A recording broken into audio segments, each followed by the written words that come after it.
Ka Saint CLARET SEMINARY UMSNING mentakasngi ka khat pratarik naiwing kalapan hap perdano ya ka JINGRAKHE ya ka lengku snem ba arpo san snem jong ka jing sedang jongka ya ka ne ka jingpan hap perda da ka ngu ka demblay ka balapan benta ya ka mas bakhoi daw Father Wilbert Marwen Bishop Nongston ya ka ne ka JINGRAKHE ba arpo san snem ka Saint CLARET SEMINARY UMSNING lapan long hap lau jong ka te ka seminary ha ka bau Father Wilbert Marwen Bishop Nongston ulalong kumukong san ha ka jingedon lang Father Ferdinand Khar Bishop Jowai, Father Pius Turutiel Provincial Superior Province of Northeast India, Father Tommy Akapadikal Superior Saint CLARET SEMINARY UMSNING, Father Pius Shadap Parish Priest UMSNING Parish, lambat ki wei ki padar ki sister, ki khun samla, bat ki riu rangba ki balai syem benta ka lek men JUBILI RUPA.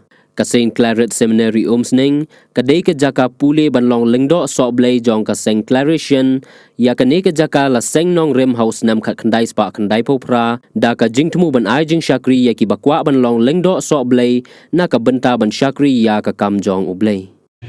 Fathers, priests, religious, we work for the church in our own talents that God has given to us.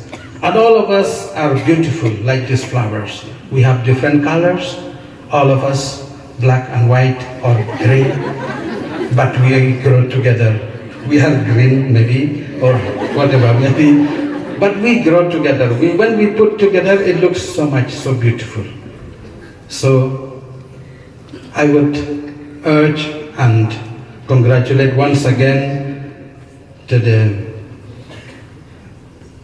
Claretian congregation, and let us grow, all of us, all missionaries grow like this flower. Let us become the source of life and beauty for others. Let us become something meaningful to our people as we work for the mission of God. Let us build together and work together for the growth of the church, for the diocese, and for the whole world. Let us pray especially for the peace in the world, especially what we are looking and seeing now. There's a problem and a war all over. Let us pray. Let us continue to grow together and stand together in the Lord. May the Lord unite us and be strong in our vocation, in our service to the church, to the society. So thank you very much.